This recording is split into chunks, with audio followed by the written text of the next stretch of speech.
Bismillahirrahmanirrahim. Assalamualaikum warahmatullahi wabarakatuh. Waalaikumsalam warahmatullahi wabarakatuh. Alhamdulillah, alhamdulillahirabbil alamin. Allahumma shalli ala Muhammad wa ala ali Muhammad. Pemirsa dimanapun berada, senang sekali pada pagi hari yang cerah ini saya Ronika Putra bisa menjumpai pada Ibu pada kegiatan bincang-bincang edukasi. Pada bincang-bincang kita kali ini, kita angkatkan tema, yaitunya tentang lingkungan sekolah.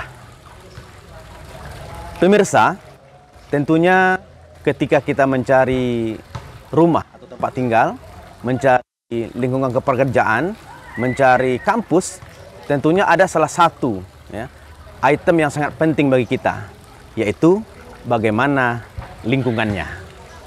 Begitu juga ketika kita mencari lembaga pendidikan untuk menitipkan, untuk menyekolahkan anak-anak kita, menyekolahkan putra-putri kita, tentu salah satu dari sekian banyak faktornya yang kita lihat adalah yaitu lingkungan sekolahnya. Pemirsa dimanapun berada, alhamdulillah untuk bincang-bincang kita pada hari ini, kita ada kedatangan tamu yang sangat spesial. Dan pada podcast kali ini kita adakan di alam terbuka. Biasanya kita dalam ruangan, tapi hari ini berada di alam terbuka di Komplek Yayasan Askia Sumatera Barat. Alhamdulillah bersama kita sudah hadir narasumber kita, yaitunya beliau adalah Koordinator Urusan K3 dan Penataan Lingkungan di Yayasan Askia Sumatera Barat. Beliau adalah Ustadz Aswandi, Sarjana Sosial Islam. Kita sapa beliau. Assalamualaikum Ustaz. Waalaikumsalam. Bagaimana kabarnya pagi hari ini Ustaz? Alhamdulillah sehat, semakin baik dan luar biasa. Alhamdulillah. Ya, alhamdulillah. Terima kasih Ustaz telah meluangkan waktunya untuk berbincang-bincang, untuk berbagi informasi ya dengan pemirsa Askia Sumber TV tentunya tentang lingkungan sekolah. Pemirsa, kita tidak berlama-lama, kita akan langsung saja menggali informasi dengan narasumber kita pada hari ini. Baik Ustaz, mungkin yang pertama, kenapa kita harus menata lingkungan sekolah begitu Ustaz? Silakan Ustaz. Ya, terima kasih. Assalamualaikum warahmatullahi wabarakatuh. Waalaikumsalam warahmatullahi wabarakatuh. Terima kasih kepada Ustadz Ronika dan Askia TV telah mengundang saya pada pagi hari ini. Senang sekali dapat duduk di tempat seperti ini dengan acara yang luar biasa. Saya kira ini tentang penataan lingkungan gitu. Baiklah, berbicara tentang penataan lingkungan tentu tidak terlepas dari 3 komponen utama Ustaz. Ya. Jadi yang pertama tentu pengelompokan. Ada pengelompokan, pemanfaatan dan pengendalian lingkungan gitu. Jadi kita di Askia dengan berbagai program-program yang kita rancang, mulai dari perubahan visi, misi sekolah, tujuan lembaga, kemudian kita buat manual mutu, kemudian program-program sampai SOP dan sampai kepada pom-pom penataan lingkungan gitu.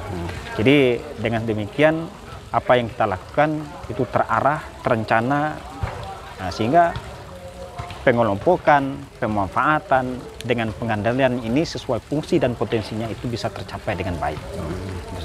Iya, berarti lingkungan sekolah itu harus kita tata mulai dari atas ya, sampai ke bawah, sehingga apa yang kita lakukan itu didukung oleh semua ya unsur yang ada di sebuah lembaga, begitu. Sangat menarik nih pemirsa, kita akan gali terus tentang penataan sekolah ini. Nah, bagaimana nih Ustaz? Bagaimana cara kita menatanya ini? Tadi kan sangat penting nih kita menata lingkungan sekolah nih. Dan bagaimana cara menatanya Ustaz? Sehingga Askia bisa seperti ini gitu. Mungkin bisa Ustaz ceritakan dulu sebelum yang kondisi sekarang begitu. Iya. Silakan Ustaz. Jadi, terima kasih Ustadz Ro dan Askia TV. Kita sedikit mereview ya. Bagaimana ketika kita mulai bergabung dengan Askia tahun 2007, ini lingkungan ini sangat gersang dulu. Apalagi kondisi alam kita ini di bawahnya ini penuh dengan batu. Ketika hari ini musim panas, lingkungan ini sangat gersang sekali.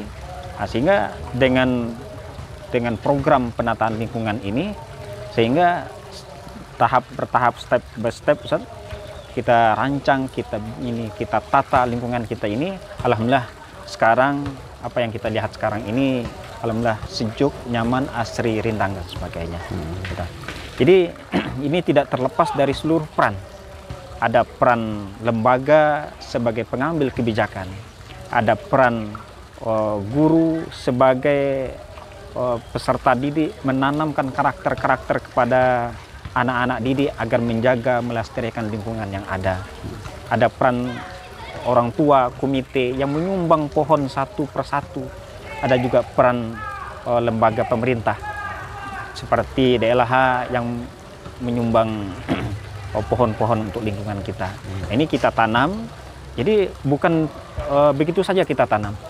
Jadi kita tanam, kita sesuaikan dengan kurikulum yang ada. Jadi sehingga lingkungan kita yang ada ini menjadi media pembelajaran bagi anak-anak kita. Jadi inilah labor bagi anak-anak kita. Kalau di Minang ada yang disebut dengan alam takambang jadi guru.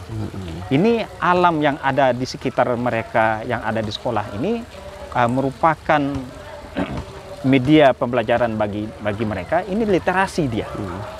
Jadi melihat ke pohon, tanaman-tanaman yang ada lingkungan sekitar, di sana dia mendapatkan pelajaran-pelajaran. Jadi ini seluruh sudut-sudut yang dia lihat, yang dia pandang, di mana dia bermain, berinteraksi dan sebagainya, semuanya ini menjadi pembelajaran bagi kita, bagi anak-anak kita. Karena kita sekolah full day saat ini. Jadi mulai dari jam 7 pagi sampai jam 5 sore anak-anak kita ini di sini besarnya. Kalau SD 6 tahun mereka berinteraksi di sini. TK 3 tahun, SMP 3 tahun.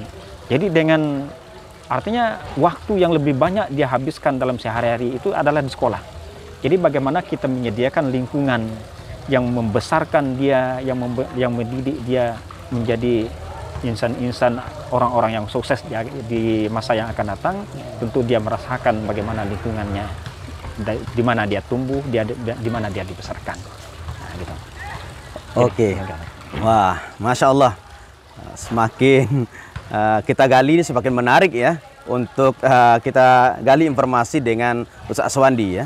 Pemirsa, kita ketahui bahwa di Askia itu anak-anak ada belajar yang half day, ada yang setengah hari, dan ada yang full day ya, sampai jam 4 sore ya. Jadi tentu waktu anak lebih lama ya, lebih lama di sekolah dibandingkan di rumah ya. Tentu harus dikemas lingkungan sekolah agar anak-anak tidak bosan begitu ya. Kalau kita tanya di Askia mungkin saja, apakah anak-anak itu ingin dijemput cepat atau bagaimana? Atau udah pulang sekolah, orang tua sudah datang, ya, tapi anak-anaknya belum mau dijemput tuh gimana gitu? Berdasarkan pengalaman yang saya lihat begitu, San. Iya. Kalau kita bandingkan review yang saya sampaikan dulu, yang lingkungan gersang, jadi gersang, mudah marah, situasi tidak nyaman, mau belajar pun kondisi otak tidak fresh, gitu kan? Jadi dengan lingkungan yang asri, rindang, bersih, seperti yang ada sekarang ini, rata-rata anak-anak kita itu sudah dijemput oleh orang tua, dia mengatakan nanti aja dijemput. Ini menariknya. Gitu. Jadi ketika udah datang orang tua mau dijemput, ya masih ingin bermain. Karena notabene kan kita di kota, ada yang di komplek dan sebagainya, ruang bermain anak-anak itu sudah sempit. Jadi dengan kita hadirkan di ruangan di lingkungan sekolah yang nyaman seperti ini, ada ruang terbuka, hijau dan sebagainya. Nah, jadi ini yang mengaksikan bagi anak. Jadi sudah saatnya pulang pun nggak mau pulang. Iya, gitu Sir. Ya, pemirsa, sangat jelas bagi kita ya bahwa lingkungan sekolah memang bukan yang pertama, akan tetapi lingkungan sekolah tidak bisa dinomorduakan, begitu ya. Pemirsa, sangat menarik ya, dan kita akan menggali terus nih bagaimana pentingnya ya penataan lingkungan di sebuah sekolah. Mungkin tinggal satu lagi pertanyaan saya nih, Ustaz. Tadi kan terkait tentang kurikulum. Ya. Sekarang kan pemerintah, Kementerian Pendidikan dan Kebudayaan itu kurikulumnya kan kurikulum merdeka begitu. Kalau kita kaitkan antara kurikulum merdeka dengan penataan lingkungan, Ustaz, bagaimana nih sinkronisasinya gitu, Ustaz? Oke, terima kasih Ustaz dan Askia TV. Kita review sedikit. Ketika tahun 2010 ada Bapak Dalda waktu itu datang ke sekolah, dia mengajak kita untuk ikut acara waktu itu adalah program Adiwiyata. Nah, jadi kita belum tahu program Adiwiyata ini bagaimana dan sebagainya. Jadi kurikulum waktu itu adalah kurikulum KTSP. Jadi tentang pendidikan lingkungan hidup itu terintegrasi dengan kurikulum KTSP waktu itu. Iya.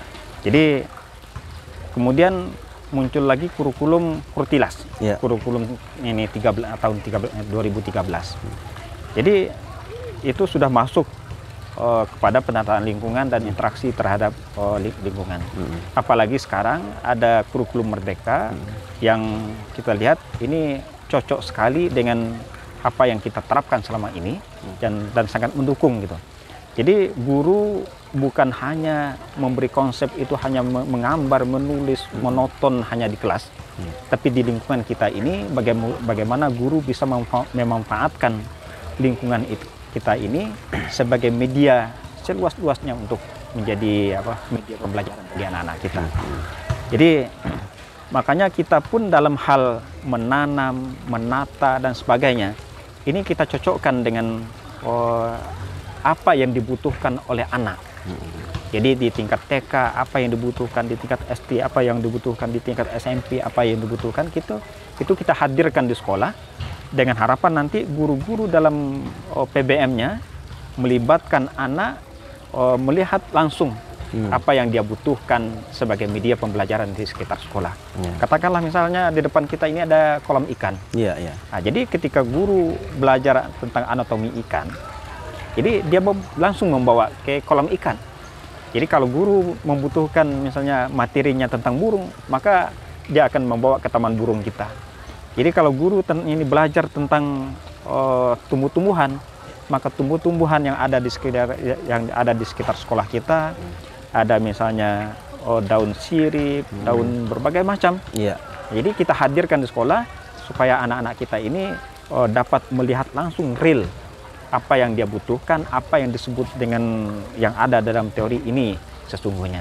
Ini saya kira sangat cocok sekali dengan program kita ini dengan kurikulum Merdeka. Jadi tinggal kita combine lagi bagaimana guru ini bisa memanfaatkan semaksimal mungkin lingkungan kita sehingga melahirkan anak-anak yang cerdas, peduli lingkungan. Iya, Insya Allah. Terima kasih Ustaz. Pemirsa, ternyata kita sudah berada di penghujung waktu kita pada hari ini. Mungkin Ustaz, sebelum kita tutup ada pesan untuk sekolah, untuk orang tua ataupun untuk siswa-siswa seperti itu, Ustaz. Silakan, Ustaz. Terima kasih banyak pemirsa Askia TV yang dirahmati Allah. Jadi pesan saya, jadi bumi ini adalah milik kita dan harapannya adalah titipan juga untuk anak-anak cucu kita.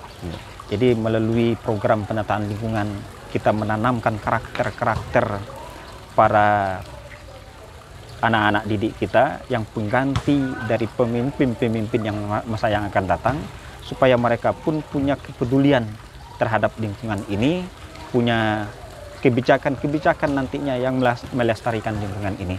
Untuk kita saat ini, bagi siswa, guru, orang tua maupun stakeholder yang datang ke Askia, mari kita sama-sama menjaga lingkungan Askia ini. Ini adalah lingkungan kita bersama, kita jaga, kita letakkan sampah pada tempatnya dengan harapan kebersihan ini, kenyamanan ini, kesehatan yang kita dapatkan ini menjadi milik kita bersama. Demikian, Ustaz. Terima kasih Ustaz Aswandi. Pemirsa dimanapun berada, alhamdulillah kita sudah berada di penghujung waktu kita. Dan sekali lagi terima kasih kepada Ustaz Aswandi yang telah meluangkan waktunya untuk berbagi dengan pemirsa Askia Sumbar TV. Dan di lain waktu nanti kita minta lagi waktunya, Ustaz, untuk berbincang-bincang dengan kita di Askia Sumbar TV. Pemirsa, demikianlah bincang-bincang edukasi kita pada hari ini dengan tema lingkungan sekolah. Mudah-mudahan apa yang kita bicarakan pada hari ini, kita sampaikan pada hari ini bermanfaat bagi kita semua. Dan agar manfaat dari kegiatan ini lebih banyak lagi, silakan Bapak dan Ibu pemirsa untuk men-share video ini sebanyak-banyaknya kepada sanak saudaranya. Dan juga kami sampaikan kepada Bapak dan Ibu, pada hari ini Yayasan Azkia Sumatera Barat sedang melakukan penerimaan peserta didik baru untuk tahun pelajaran 2023-2024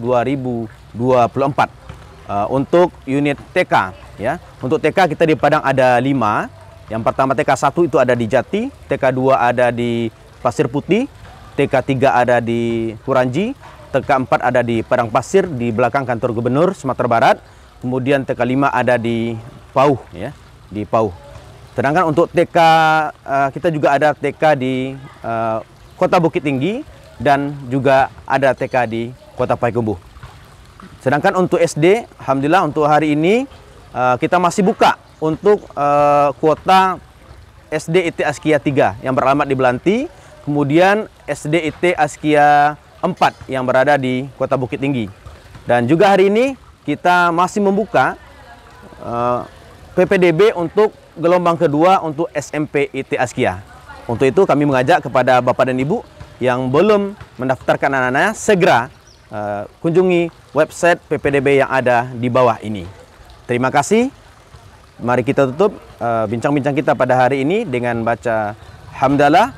Alhamdulillahirabbil alamin. Subhanakallahumma wa bihamdika asyhadu an la ilaha illa anta astaghfiruka wa atubu ilaika. Perbanyak maaf. Assalamualaikum warahmatullahi wabarakatuh.